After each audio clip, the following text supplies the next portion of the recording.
তো চলে এলাম বন্ধুরা ওয়েদার আপডেট নিয়ে। আগামীকাল থেকে আবহাওয়ার আপডেটটা পরিবর্তন হবে।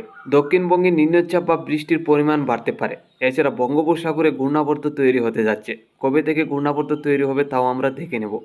আজ 3রা মে শনিবার 2025। আজকে দেখুন সকাল থেকে যেটা দেখতে পাচ্ছি, ত্রিপুরা সহ বাংলাদেশের একাধিক জেলা দেখুন একদম পরিষ্কার রয়েছে, তেমন বৃষ্টির সম্ভাবনা নেই। দুপুরের মধ্যে গেলে কিছুটা মেঘলাভাব থাকবে আমাদের ত্রিপুরা সহ বাংলাদেশের দক্ষিণের জেলায়, তা থেকে বৃষ্টি হবে না। যদিও বৃষ্টি হয় হালকা পাতলা মাঝারি ধরনের বৃষ্টি হবে গুয়াহাটি এবং আসামের শিলচরের দিকে। এছাড়া বাকি জেলাগুলির মধ্যে মেঘলাভাব থাকলে বৃষ্টির সম্ভাবনা নেই। এছাড়া আজকে রাত্রির মধ্যে গেলে রংপুর রাজশাহী সাইড নিয়ে হালকা থেকে মাঝারি ধরনের বৃষ্টি হতে পারে। এছাড়া বাকি জেলাগুলি পরিষ্কার।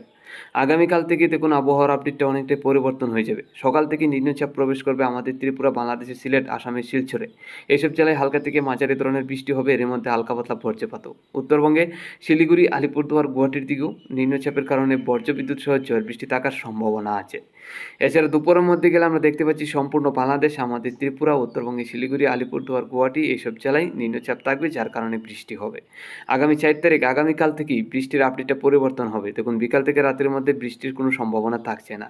আবারও 5 তারিখ সকাল থেকে নিম্নচাপ প্রবেশ করবে আমাদের ত্রিপুরা, বাংলাদেশের সিলেট, ময়মনসিংহ, রংপুর, এছাড়া আসামের শিলচর, উত্তরে শিলিগুড়ি, আলিপুরদুয়ার, গুয়াহাটির সাইড নিয়ে। এই নিম্নচাপের কারণে এইসব জেলায় বৃষ্টি হবে 5 তারিখ সকাল থেকে।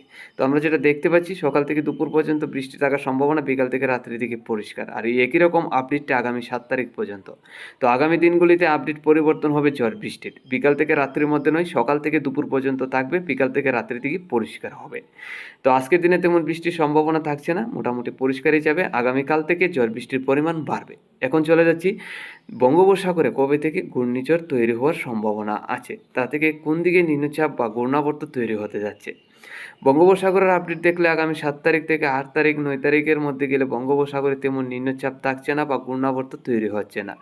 কবে থেকে ঘূর্ণাবর্ত তৈরি হচ্ছে, আগামী 15 তারিখ 16 তারিখের মধ্যে গেলে তখন দেখতে পাচ্ছি ঘূর্ণাবর্তটা সুস্পষ্ট হবে মায়ানমারের দক্ষিণে থাইল্যান্ডের সাইড নিয়ে। বঙ্গোপসাগরের পূর্বের উপকূল ধরে এই ঘূর্ণাবর্তটা তৈরি হতে যাচ্ছে। আগামী দিনে এই ঘূর্ণাবর্ত থেকে তৈরি হতে পারে ঘূর্ণিঝড়। তারপর থাইল্যান্ডের উপকূল ধরে মায়ানমারের উপকূল হয়ে বাংলাদেশের দক্ষিণের উপকূলের দিকে এগিয়ে আসতে পারে। বঙ্গোপসাগরের পূর্বের দক্ষিণের উপকূল ধরে উত্তরের দিকে এগিয়ে আসার সম্ভাবনা আছে এখনো।